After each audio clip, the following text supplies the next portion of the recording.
And now, Charles Hedley Jr. Mr. Hedley. Okay, once you come off the scales, please sign your original contracts right over here on the right-hand side of my right, okay, your left. So we'll start with Mr. Charles Hedley Jr. with 30 wins, 2 losses, 1 draw, and 21 knockouts from Dallas, Oak Cliff, Texas. Once again, Charles Hedley Jr. This is one of our main events. Also, defending for the WBC USNBC welterweight title.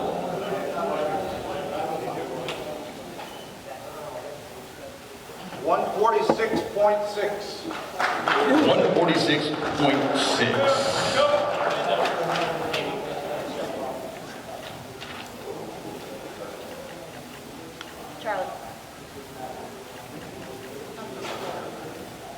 Next up, his opponent, John Cebek, Najman Dunoff, with 18 wins, 2 losses, and 14 knockouts from Brooklyn, New York, out of Cebek, Ester.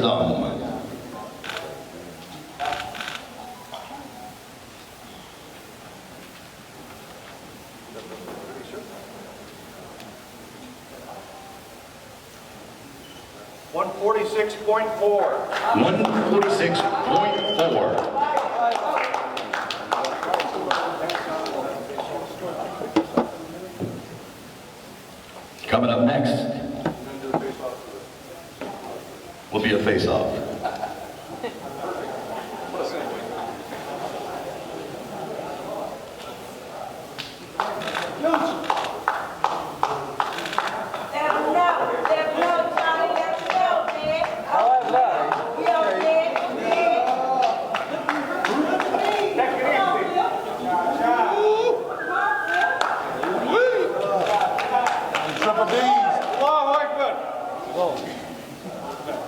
That hat, you never seen the triple D's.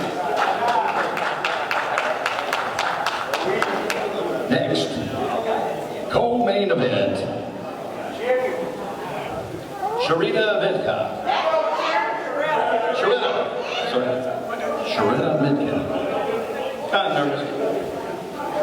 With 13 wins, 3 losses, 1 draw, and 2 knockouts from Dallas, Texas.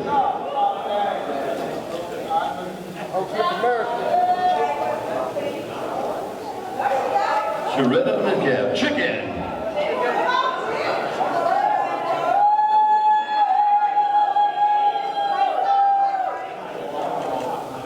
$121 even.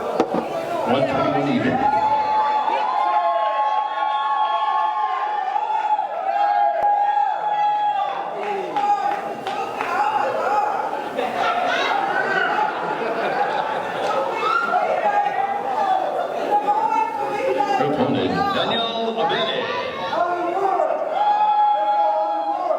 From St. Joseph.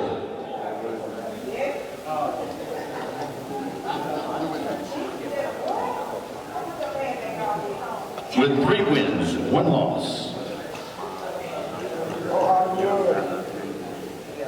120.2. 120.2.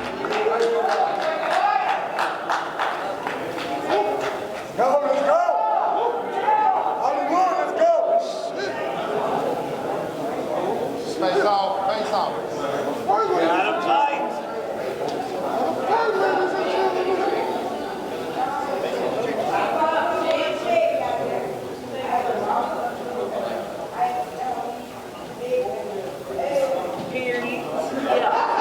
And now, face off.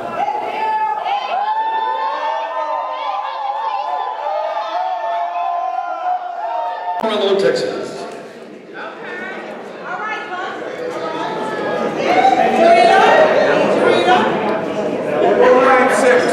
209.6. Their opponent, Hopkins from Houston, Texas. With 4 wins, 11 losses. 1 knockout.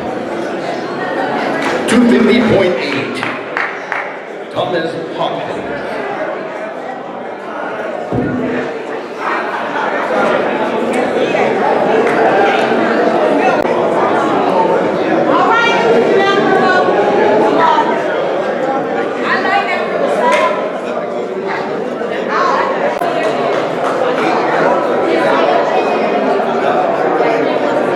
Mr. Jeff Mayweather, I see you. Pleasure, thank you for coming in. Awesome. Out again for this historical moment. I want to thank our following sponsors once again for making this possible. Goodfellas Restoration, KO Therapeutics.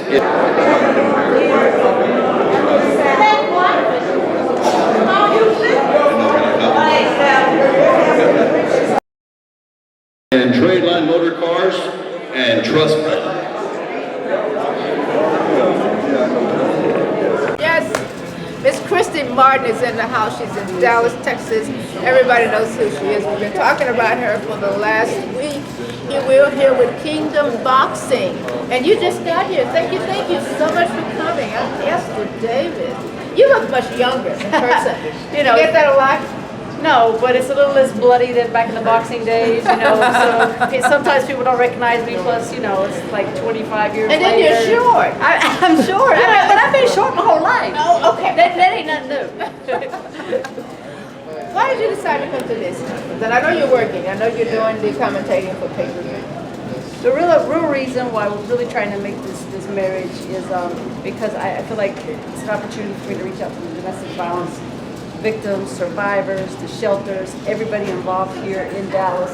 And just, look, I'm a survivor, and God left me here for a reason. And that reason is to share my story, to talk to people about domestic violence, and just make people aware that it's not always about the bruises. So it might be, you know, you see your coworker come in with a black eye, okay, obviously something's wrong. Right. But it's not always about that. It's also about the emotional, the mental, the segregate. You know, they keep people, everybody away from you. They just totally isolate you from your friends and family.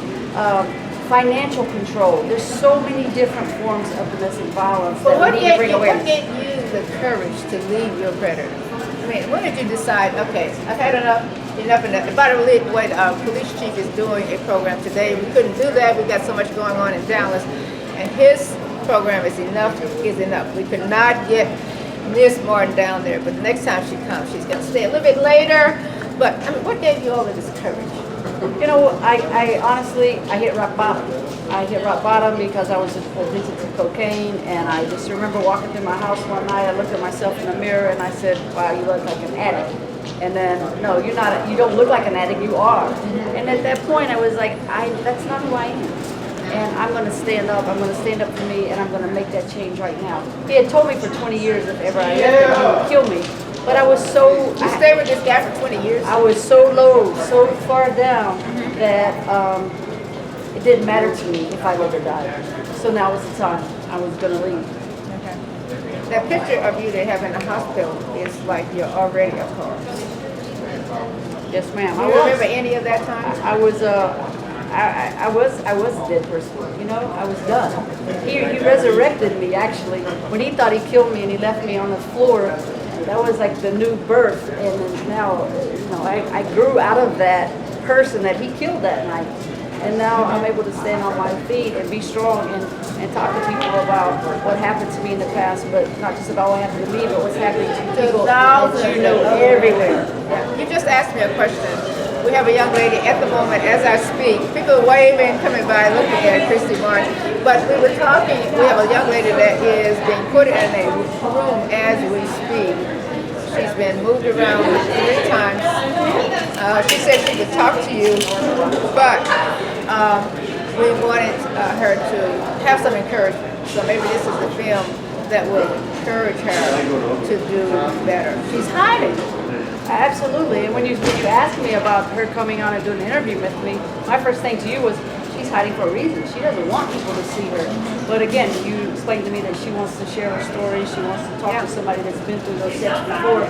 So I'm happy to talk to her. And that's the whole thing. As we get to this point, you start wanting to reach out to other people that have been through something similar to you, and just to gain strength from them. I mean, okay, if you can live through it, if you can make it, then I can. And that's what I try to explain to people. Look, me, coal miner's daughter from Southern West Virginia, small little bitty town. If I can get up and get myself back together, so can you.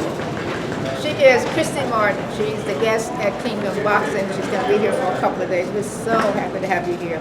We're going to spread your message everywhere. Come back and talk to her. So thank you so much. She was over there not talking to me, not doing anything. I just sort of butted in. So thanks for letting me butt in, Christy Martin. Thank you. Thank you. Thank you. Wow. So, and you're commentating. Those outsiders, you think they're like, oh, rah, rah. But a lot of them are not. You know, they're like pulling you down. They want you to get up so far, but they don't want you to get up to the pinnacle, right? But this is the thing. Charles wants to be a champion.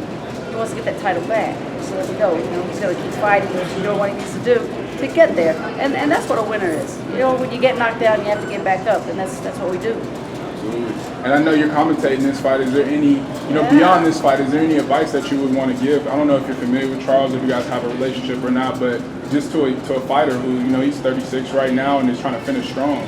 You know, my advice to fighters, stay in shape. You have just a small window of time for this boxing career.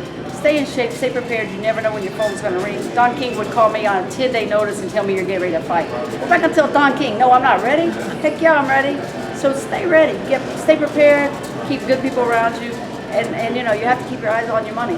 Bottom line, keep your eyes on your money. That's right. Keep your eyes on money. We're looking forward to this fight, and thank you Yes, for we being a are. part of Thank this you. fight. Thank you very much. Yes. Thank you so much. We appreciate that. Y'all have a great day.